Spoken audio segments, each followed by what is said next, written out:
Kalau arti masjid buat saya sebagai marbot, ya mungkin sebagai rumah, tempat pulang, tempat kita menemukan kedamaian ketika kita di dunia luar itu harus berhadapan dengan hiruk pikuk segala macam. Ya alhamdulillah dikasih tempat yang istilahnya udah nggak usah mikir lagi harus tinggal di mana, nanti makan apa, udah nggak mikir lagi itu. Jadi saya lebih melihatnya sebagai gift.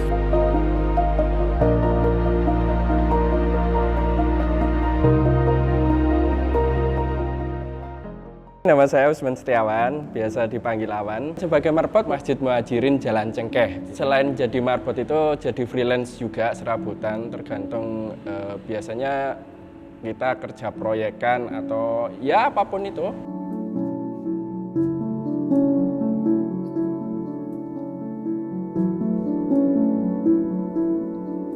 Kalau saya itu bukan jadi marbotnya, tetapi tempat tinggal kan waktu itu. Jadi karena kosan habis, nah kebetulan bisa tinggal di sini kayak gitu loh. Ya udah tinggal sini sekalian bantu-bantu masjid kayak gitu.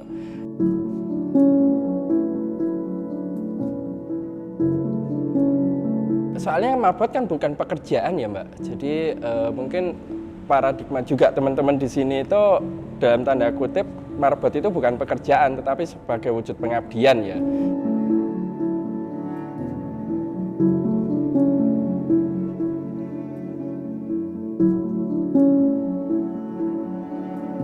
Masing-masing orang kan ceritanya beda. Berjalan aja, nggak ada rencana. Kayaknya juga nggak ada orang yang berencana nanti saya jadi marbot lah. Kayaknya nggak ada deh Mbak.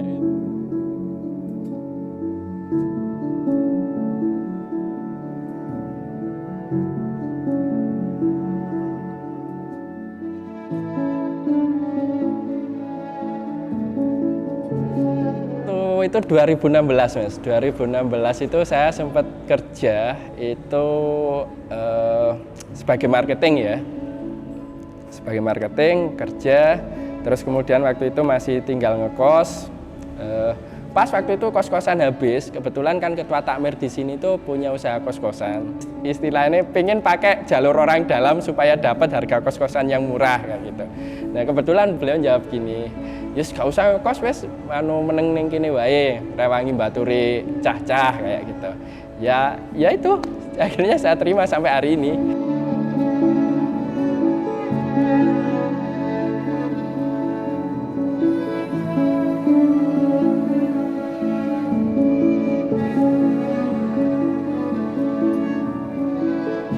Dan waktu itu yang bikin saya itu merasa nyaman, yaitu ketika pulang dan cerita ke ibu itu, saya sekarang tinggal di masjid. Oh iya alhamdulillah gitu aja. Padahal sebelumnya ketika ngekos gitu, pas cerita ngekos itu pertanyaannya banyak banget. Koncone sopo ae, mangane piye, biasanya lapo ae, lek balik kerja lapo, nandi ae kayak gitu. Tetapi ketika tahu ke masjid itu udah singkat aja, oh ya alhamdulillah gitu aja.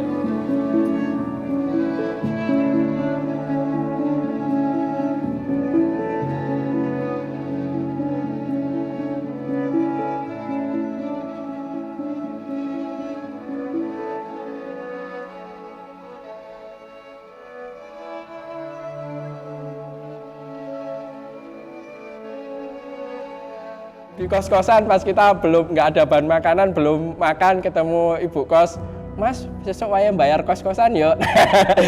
Pernah ya Pak, kan kalau sekarang di masjid kan nggak ada yang nagih itu.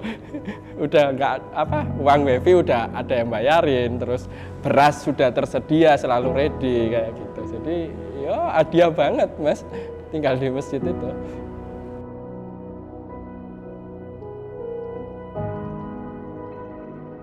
Di sini tuh bukan opsi bagi saya, tapi sebuah jawaban gitu loh. Jadi bisa deket dengan beberapa ustadz atau habib atau yang mungkin kita dulu bisa ngelihatnya itu lewat YouTube atau apa. Tetapi berkat marbot kita jadi bisa makan bareng sama beliau, bisa salaman bareng sama beliau atau kadang malah bisa ngobrol bareng sama beliau berdua empat mata tentang ya salah satunya itu. Kalau di sini sih saya dari 2016 akhir 2017 lah. Di 2017 sampai 2018 di masjid ini. Kemudian 2020 pindah ke Masjid Muhajirin Araya, pernah di sana. Hanya namanya saja sama, tapi bukan satu yayasan.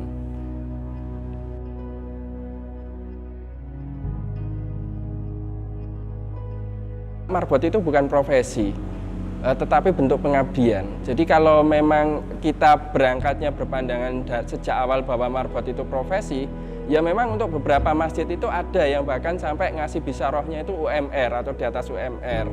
Tetapi kalau kita lihat ke sana nanti kan jatuhnya jadi kayak tanda kutip pekerjaan, Mbak.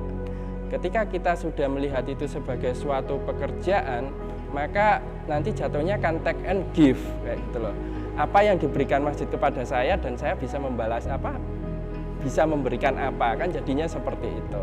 Tetapi ketika kita berangkatnya memang pengabdian, ya kita sebisa mungkin, semampu mungkin, semaksimal yang kita bisa melakukan apa sih untuk masjid, seperti itu. Balik lagi, kalau kewajiban seorang marbot itu sebetulnya biasanya itu tergantung dari DKM-nya ya, Dewan Ketakmiran Masjid. Biasanya tiap masjid itu punya kebijakan-kebijakan yang berbeda-beda. Jadi itulah sebabnya kadang di beberapa masjid itu ada yang dipisahkan antara marbot yang tukang bersih-bersih aja, terus ada yang imam sama azan sendiri kayak gitu, terus guru ustazah atau guru TPQ sendiri. Tapi kalau di sini tuh 5 orang, kita itu langsung dipercayakan masjid kayak gitu. Jadi tanggung jawab untuk kebersihan masjid, keamanan masjid, terus kemudian azan, terus imam sholat, hal-hal seperti itu.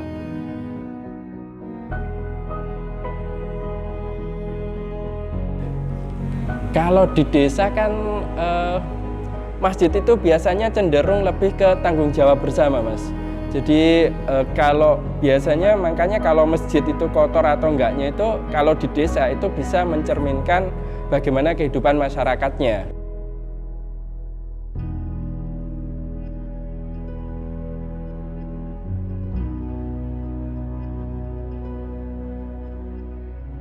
Momen-momen yang bikin kecewa itu kadang biasanya itu ketika bulan Ramadan sama ketika Jumat Berkah.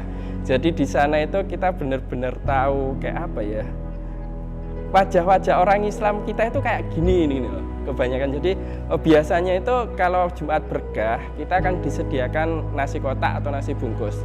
Nah di sana kelihatan berebut apa, bahkan ada yang bawa sampai 2, 3 tanpa mempedulikan yang lain kira-kira nanti dapat atau enggak kayak gitu.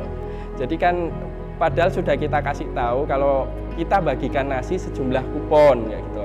Jadi kalau nggak dapat kupon berarti ya nanti nggak dapat nasi kotak kayak gitu. Nah itu kadang masih protes atau apa kayak. Nah itu marahnya sama kita kayak gitu loh.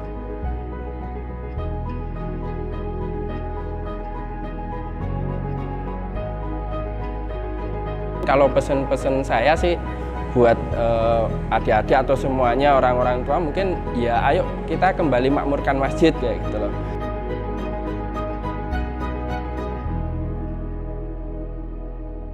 Karena apa ya, sejauh ini kita melihatnya adalah masjid itu hanya sebatas dalam ranah ritual saja.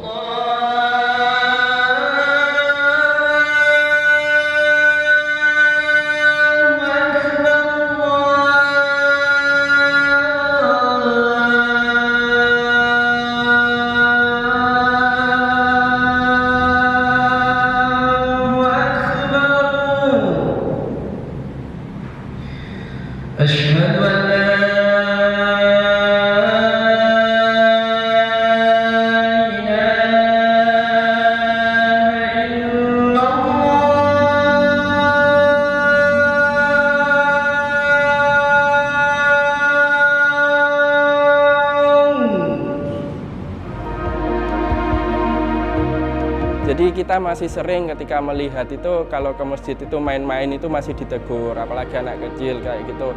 Main-main jangan di masjid atau apa, atau misalkan nongkrong ngobrol, nongkrong jangan di masjid kayak gitu. Masih banyak kita temui istilahnya paradigma bahwa masjid itu hanya tempat ritual sholat saja.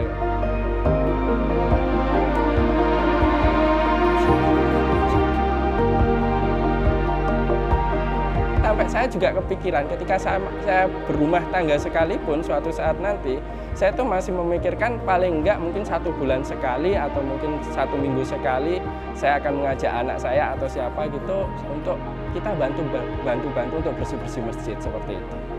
Jadi kayaknya kalau untuk kepikiran keluar dari kayaknya karena saya sendiri nggak pernah merasa meninggalkan dunia luar kayak gitu loh.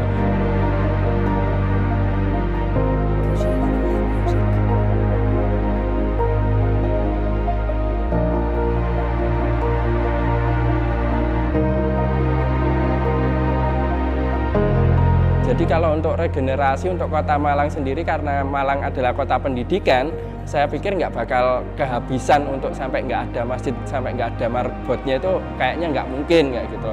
Kecuali kalau mungkin memang kepengurusannya itu mungkin terlalu eksklusif atau apa sehingga tidak bisa diakses oleh orang luar. Mungkin dalam hal-hal seperti itu mungkin baru memungkinkan.